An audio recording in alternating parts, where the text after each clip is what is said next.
Bonjour à tous, merci de votre présence. Je m'appelle Jean-Bertrand Hardy et je dirige les activités d'Engie en termes d'innovation sur le marché des particuliers en France.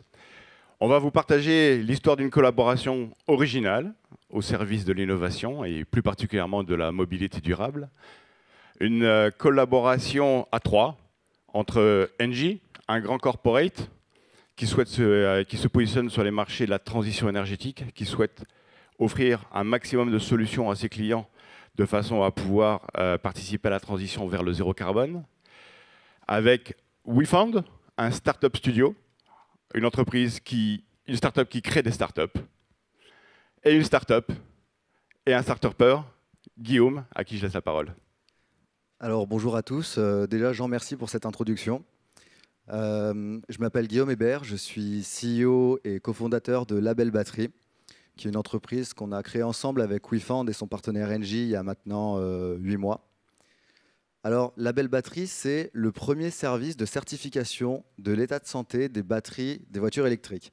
C'est un certificat qui apporte de la transparence sur le marché de l'électrique d'occasion entre particuliers. Voilà, alors pourquoi on a décidé de créer Label Batterie? C'est vrai que c'est quand même assez spécifique. Alors déjà, moi, il y a un an, j'étais encore étudiant en école d'ingénieur aux arts et métiers, dans une filière spécialisée sur le développement d'activités et la création d'entreprises. Et j'avais un stage de 6 mois à réaliser. Et donc, je me suis naturellement tourné vers une entreprise qui laissait toute sa place à l'entrepreneuriat. Et c'est comme ça que j'ai rencontré Gilles et les équipes de WeFound. Alors, quand je suis arrivé, on m'a dit, voilà, avec notre partenaire Engie, on est en train de développer différents services autour de la mobilité électrique. Parce que pour WeFound, c'est un sujet qui est évidemment très porteur. Et puis pour Engie, ça témoigne de sa volonté d'être le leader de la transition zéro carbone. Donc on a fait un constat qui était qu'aujourd'hui, malgré toutes les incitations qu'il pouvait y avoir sur le passage à la mobilité électrique, il y avait encore beaucoup d'inquiétudes et les ventes avaient du mal à décoller, notamment les ventes de l'électrique d'occasion. Et donc on s'est demandé pourquoi, et puis finalement le meilleur moyen d'obtenir une réponse était d'aller demander au public. Donc on a fait un ensemble de questionnaires, d'études de marché, d'enquêtes de terrain. Alors, globalement, ça c'était les 2 premiers mois de mon stage. Et en fait, on s'est rendu compte qu'il y avait un des freins majeurs au passage à l'électrique qui concernait la batterie et sa fiabilité. Pour beaucoup, la question de la batterie, c'est un réel frein au passage à l'électrique. Et donc, alors une batterie, hein, vous le savez sans doute déjà, c'est un objet qui est assez complexe et qui a un inconvénient majeur qui s'appelle le vieillissement. Dans le temps, les batteries vont perdre en performance, on va perdre en autonomie, on va perdre en puissance. On a tous cet exemple en tête du smartphone qui, au bout de 2-3 ans, tient plus du tout la charge, voire qui se coupe en hiver alors qu'il était censé rester 20% de batterie. Donc ça, sur un téléphone, c'est assez embêtant. Pour une voiture électrique, ça commence à être assez grave. Et donc, nous, on a voulu justement proposer un outil pour le marché, pour le rassurer sur la question de la batterie et pour le rassurer du coup sur la mobilité électrique. Et c'est comme ça qu'est né le certificat Label Batterie. Typiquement, si vous souhaitez acheter une voiture électrique d'occasion, grâce à ce certificat, vous allez avoir accès à des données qui sont indépendantes, précises et transparentes sur l'état de la batterie de la voiture que vous souhaitez acheter. Donc vous allez mieux acheter finalement. Et donc ce certificat, c'est notre premier pas pour accompagner le marché sur l'électrification de notre mobilité, mais on a envie d'aller plus loin et on ira demain sur des sujets de réparation de batterie, de régénération de l'état de santé, d'optimisation de la durée de vie ou encore de maintenance préventive, notamment pour les professionnels sur les flottes automobiles. Et voilà, et donc c'est cette volonté que je porte, mais que le studio porte aussi et que Engie porte aussi, de vouloir vraiment accompagner le marché, que ce soit des particuliers ou des professionnels, sur la transformation électrique de nos modes de mobilité. Voilà, c'est un peu ça, la belle batterie. Et avant de conclure, j'aimerais juste dire un mot sur pourquoi, moi, personnellement, j'ai décidé de créer cette entreprise en association avec WeFound. Parce que déjà, je pense que sans WeFound, aujourd'hui, je ne serais pas là pour vous présenter la belle batterie à la Madi Keynote. Pour rappel, hein, il y a 8 mois, rien n'existait. On avait vaguement une idée sur les batteries. Aujourd'hui, on a une entreprise qui est créée. On a un premier produit qui est prêt. On a commencé la commercialisation début janvier. On a déjà nos premiers clients. Et donc, on a été capable d'aller extrêmement vite dans le développement de la belle batterie. Et ça, c'est en très grande partie grâce à l'apport opérationnel de WeFound sur des sujets comme le marketing, la commercialisation, la communication, qui sont des compétences que je n'avais pas forcément en tant qu'ingénieur. Mais il y a aussi un gros apport technique du studio, grâce à son CTO Sylvain, qui nous a permis d'aller très vite sur le diagnostic et d'être très rapidement identifié comme voilà, un expert de la batterie. D'ailleurs, on s'engage à l'échelle, on s'engage auprès de la Commission européenne sur un programme de recherche qui s'appelle Batteries Europe, qui vise à poser les premières pierres de ce qu'on appelle généralement l'Airbus de la batterie. Voilà, donc ça c'est un peu tous les avantages du studio. Et le dernier sur lequel j'aimerais finir, c'est la particularité de WeFound, c'est un startup studio corporate. Et donc dans ce sens-là, il va permettre de fluidifier les échanges qui peuvent exister entre un grand groupe comme Engie et un entrepreneur comme moi, où finalement moi j'ai 25 ans, j'ai très peu de réseau, c'est très difficile de s'adresser à un groupe comme Engie, ça paraît un peu opaque, rigide.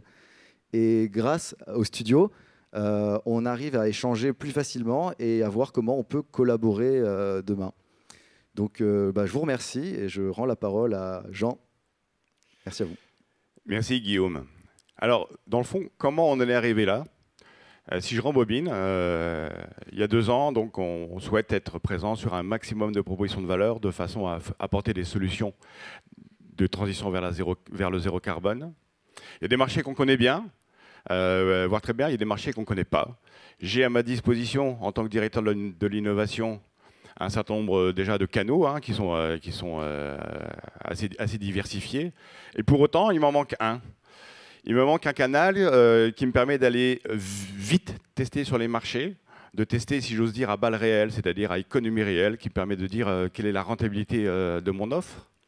Un canal qui me permet de me baser sur des idées que je n'aurai pas, que nous n'aurons pas, un canal out of the box.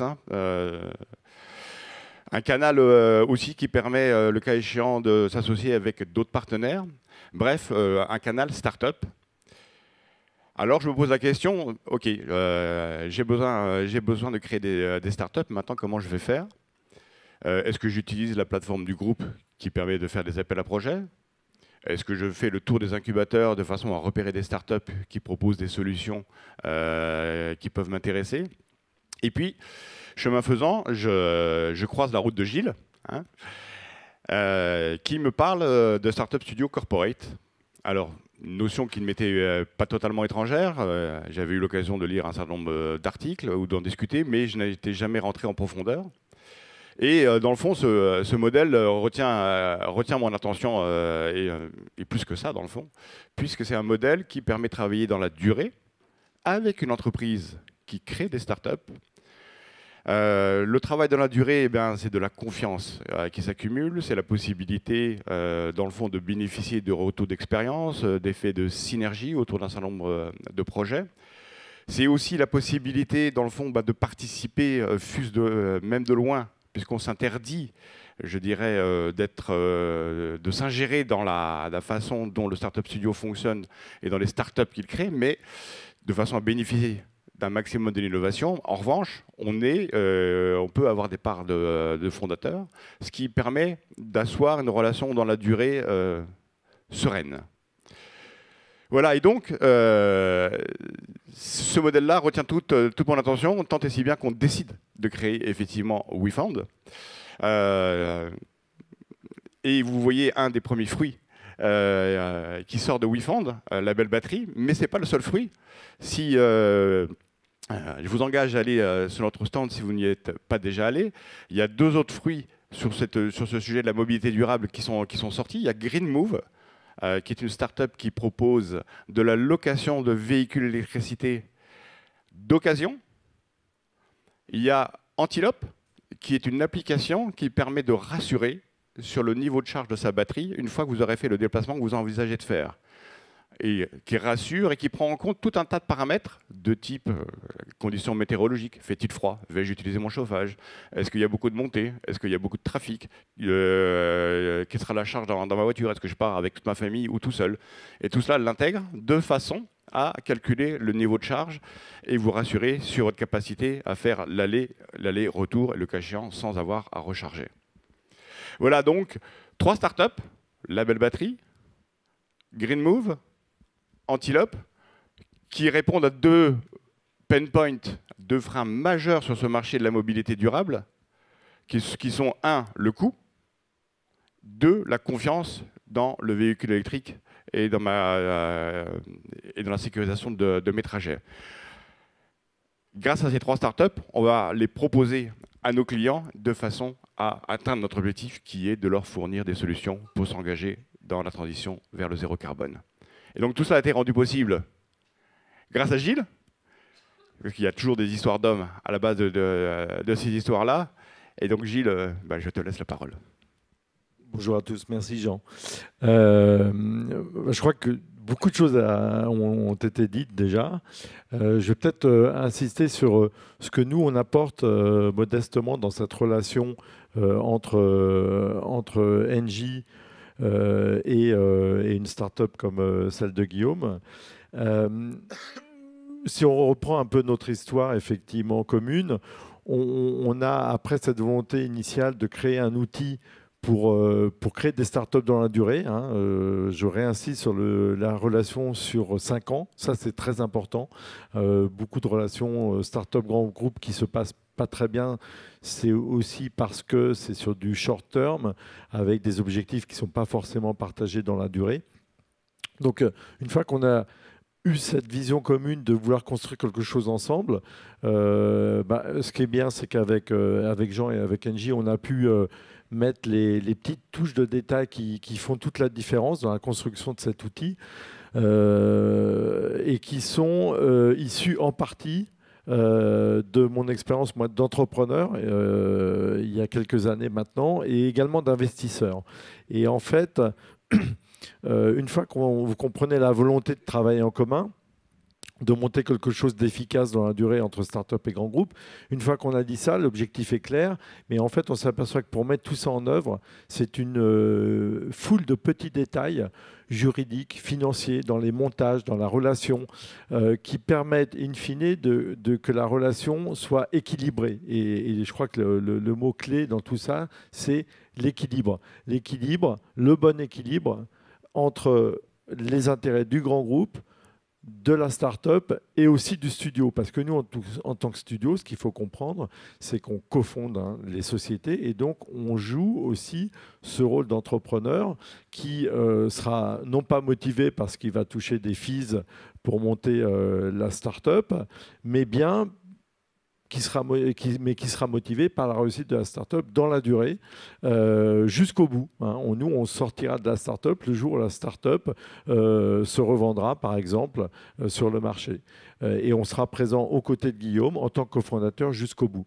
Donc, et ça, donc ce montage, il s'appuie sur des règles juridiques et financières qui permettent au quotidien de gérer cet équilibre et ne pas constamment se reposer des questions du est-ce que la relation est exclusive, est-ce qu'il y a un droit particulier du grand groupe par rapport à la start-up. Il faut que la start-up soit vue par le marché comme une start-up indépendante et c'est ce que Engie a bien compris et c'est intéressant de dire, je rappelle ce que j'en disais, Engie a déjà plein d'outils et malgré cette maturité très forte dans le monde sur la notion d'innovation et des outils correspondants, ils ont jugé, Engie a jugé qu'il manquait cet outil qui permettait la relation dans l'indépendance. Et c'est ce qu'on a créé avec WeFound, finalement. Voilà, je crois que je peux peut-être te repasser la main, mais sinon, on peut aussi répondre à vos questions. Il nous reste un quart d'heure pour tout ça. Voilà. Donc, moi, je vous redonne la main si vous avez des questions de compréhension sur la façon dont ce modèle fonctionne. J'arrive.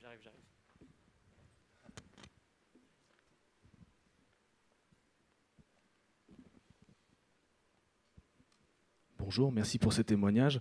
Une petite question pratique. Je comprends l'intérêt pour WeFound d'être partie prenante et de prendre des parts dans les startups créées. Est-ce que, du point de vue d'Engie, la prise de participation directe ou indirecte est un facteur obligatoire ou jugé vital pour justement pérenniser la relation? Est-ce qu'il y a d'autres façons de pérenniser la relation que la participation? Alors, ce n'est pas vital, effectivement, pour pérenniser la relation. Disons que nous, ça nous intéresse à partir du moment... il faut bien comprendre que le Startup Studio, il est vraiment indépendant. On est actionnaire du Startup Studio, mais actionnaire minoritaire. Et le Startup Studio a une grande latitude d'action, une grande liberté de façon à effectivement lancer des startups. Et on n'a même pas le droit de veto. Il y a peut-être parfois des moments où on dit bah, ça on n'y croit pas, mais on se laisse le droit de nous faire démontrer qu'on a eu tort.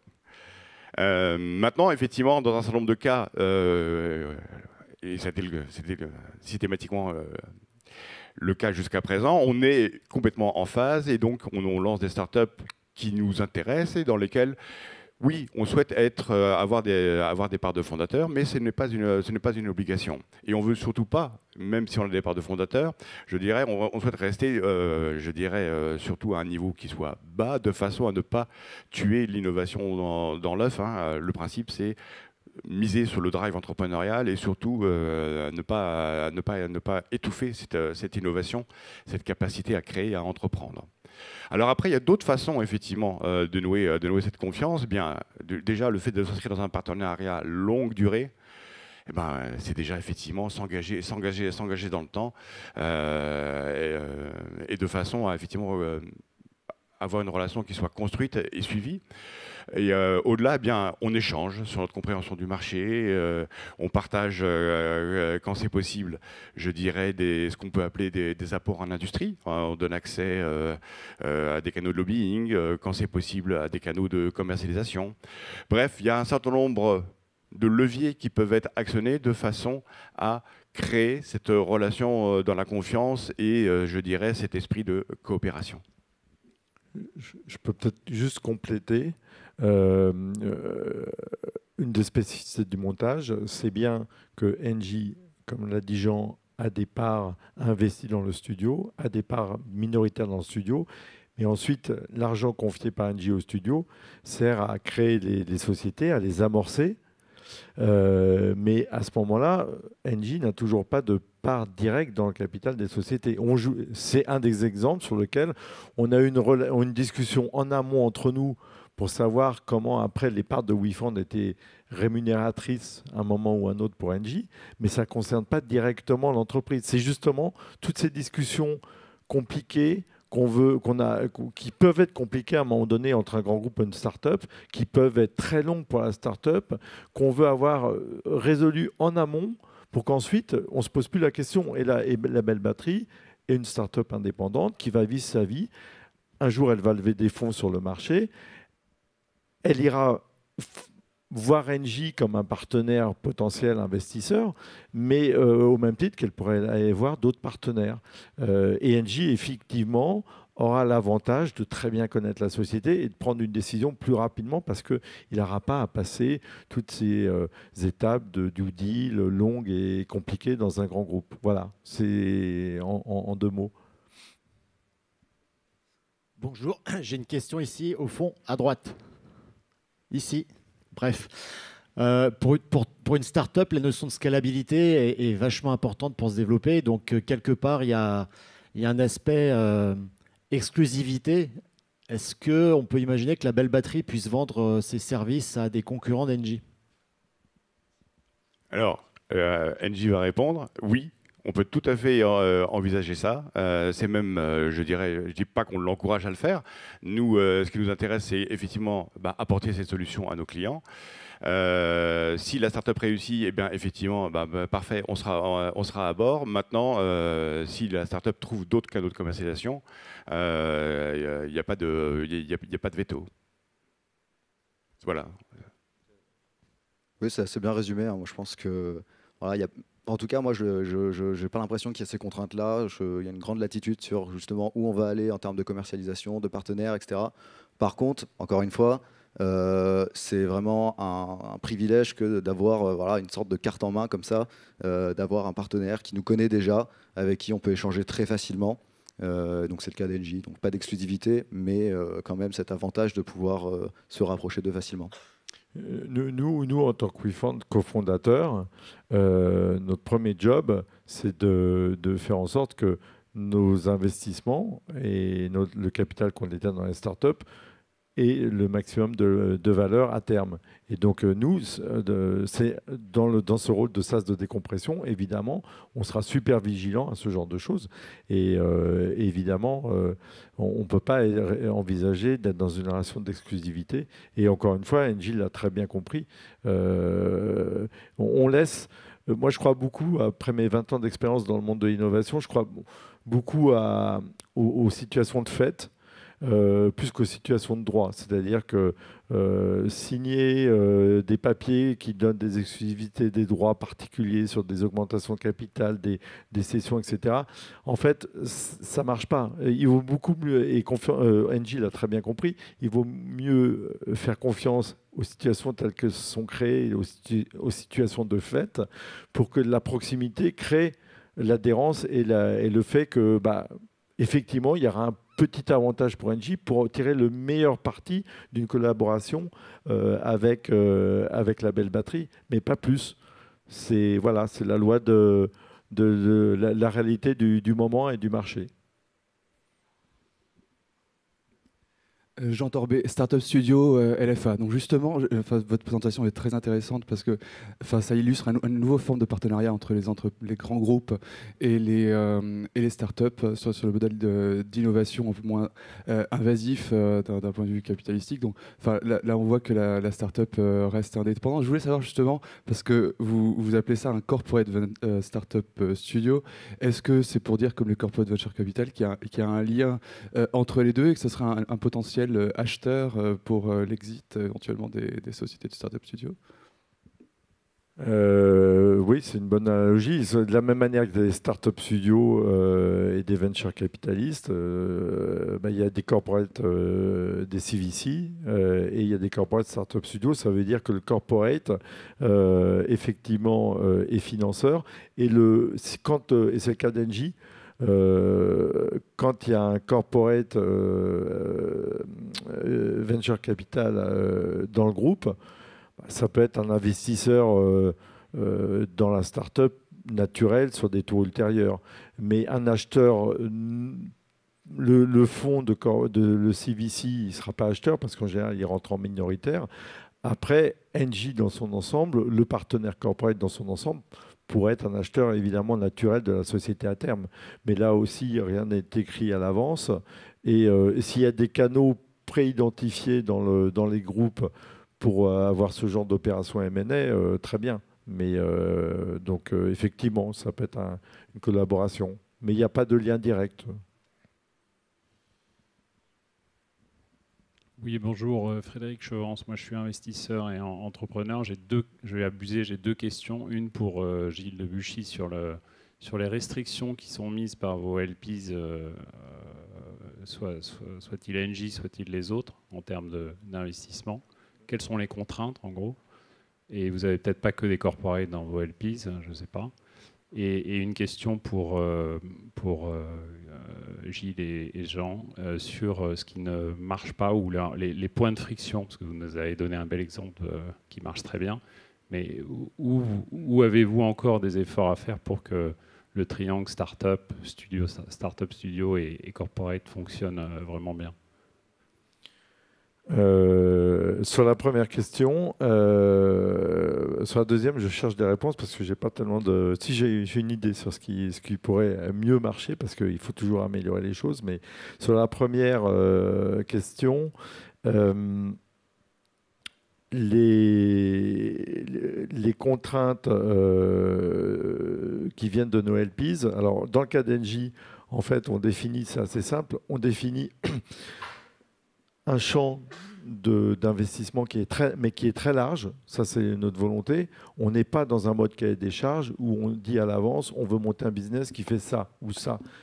Donc, surtout pas. Nous, en tant qu'entrepreneurs, on veut un terrain de jeu qui soit le plus large possible. En l'occurrence, chez Engie, c'était de dire, dans le monde du B2C, qu'est-ce qu'on peut faire qui adhère peu ou prou au métier d'Engie actuellement. Donc ça, moi j'ai jugé que c'était un champ d'investigation suffisamment large à l'échelle d'un grand groupe pour avoir de quoi trouver des business intéressants. Et une fois qu'on a dit ça, Jean l'a donné sur un exemple, nous on est en autonomie totale. C'est-à-dire qu'on peut, si des NJ viennent d'Engie, Si des idées viennent d'Engie, on peut les refuser. C'est-à-dire qu'on peut dire, nous, on juge que ce n'est pas une start-up, c'est ce que j'appellerais, moi, une feature company. Et nous, on n'est pas là pour lancer des features, on est là pour lancer des sociétés. Et inversement, si on a des idées qu'on juge porteuses en tant que start-up, on peut les lancer, même si Engie n'y croit pas au départ. Jean l'a dit tout à l'heure. Et c'est un très bon exemple de l'équilibre dont je parlais. C'est-à-dire que nous, on va le faire peut-être, parce que des corporates pourraient dire oh non, c'est pas normal, c'est mon argent, moi je veux avoir un droit de décision sur ce qu'on lance. Mais en fait, le bon équilibre, il est que moi, je vais peut-être le faire, on va peut-être le faire une fois, 2 fois, de lancer un business sur lequel Engie n'est pas OK. Mais si on le fait systématiquement, déjà, ça n'a pas de sens parce que ça voudrait dire qu'on n'écoute pas des spécialistes quand même des domaines dans lesquels on bosse. Et puis, au bout de 5 ans, quand il faut renouveler la relation, on va nous attendre avec des revolvers en disant OK, donc tu nous as dit non à tous les. On n'était pas d'accord sur tous les business. Maintenant, tu vas vraiment nous rendre des comptes, tu vas nous expliquer en quoi tu avais raison. Donc en fait, l'équilibre, il est là. C'est-à-dire que nous, on ne va pas. Donc c'est un très bon exemple d'équilibre. Et pour répondre finalement de manière très synthétique à la question, on a. À part ces domaines d'investigation, on n'a pas de contrainte d'Engie. Et les autres LPs, en fait, on est sur des compartiments séparés pour chaque partenaire et donc il n'y a pas de souci. On travaille sur le fait de remonter éventuellement des ressources partagées qui peuvent être mutualisées entre les différents LPs, mais après sur les décisions d'investissement, chaque verticale a son domaine. De toute façon, vu le niveau d'intimité, on ne bossera jamais avec des concurrents.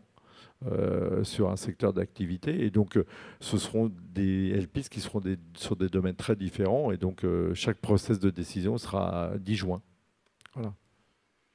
Alors, je vais te laisser respirer pour répondre à la seconde question.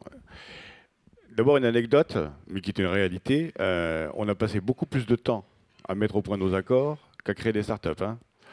On a passé énormément de temps. Ça veut dire qu'effectivement, ça n'a pas été simple de trouver cet équilibre de mode de fonctionnement entre Engie, WeFound.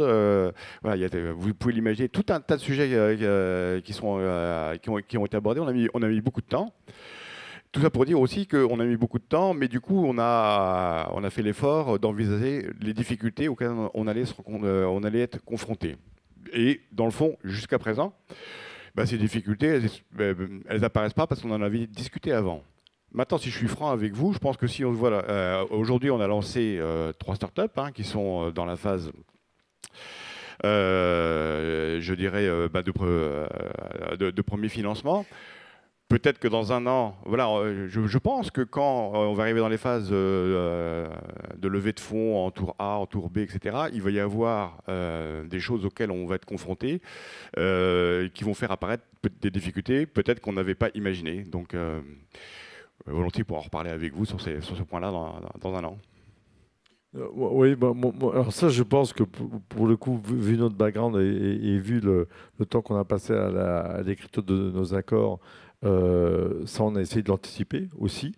Mais voilà, on n'est pas devin, donc il peut se passer des choses inattendues. Mais je pense qu'on a bien balisé les choses. Après, moi, si je devais dire qu'on pourrait encore faire mieux, c'est...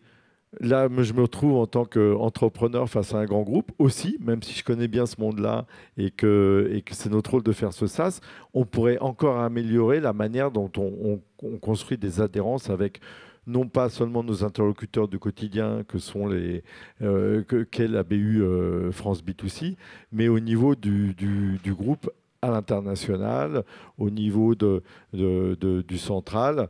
On peut toujours faire mieux pour accélérer l'accélération, si j'ose dire, pour que la relation soit encore plus efficace. Donc, mais il n'y a pas eu de dysfonctionnement. Il y a des pistes d'amélioration pour aller plus vite et faire encore plus fort. Mais voilà. Bonjour, Delphine Degurs. Moi, avant, j'étais dans l'innovation dans un grand groupe de services et en fait, on investissait dans un fonds d'investissement corporate.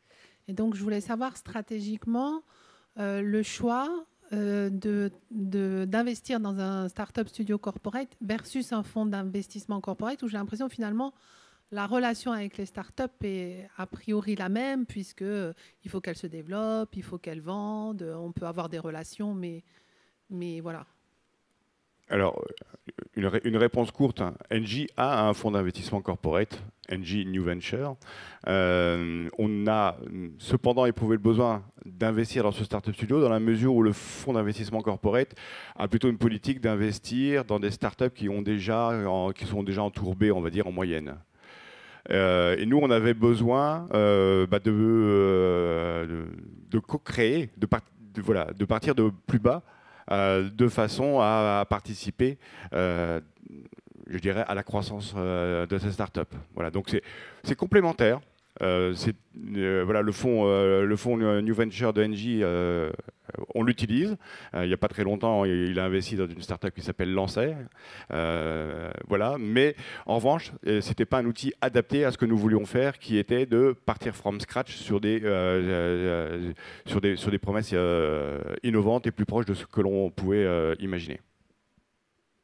En fait, ça permet de tirer parti du fait que Engie a un vrai insight en tant qu'acteur du marché depuis tant d'années, a un vrai insight marché et il peut avoir des idées qui n'existent pas encore. Et en fait, sur le marché. Et donc, le fonds de CVC, il ira chercher des startups dans l'état dans lequel elles sont et avec ce qu'elles font et avec leur vision du marché, leur vision de leur stratégie à long terme. Là, on est plus sur de la co-création et donc ça permet de répondre à des problématiques qui n'ont pas forcément encore été identifiées par le marché. Et nous, en tant qu'entrepreneurs, c'est intéressant parce que ça permet d'être sur des choses peut-être un peu plus novatrices. Et donc, c'est aussi en ça que c'est complémentaire, si on se place du point de vue de l'entreprise. Et voilà, je vois le...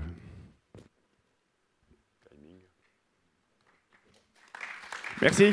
Merci à vous. Merci beaucoup.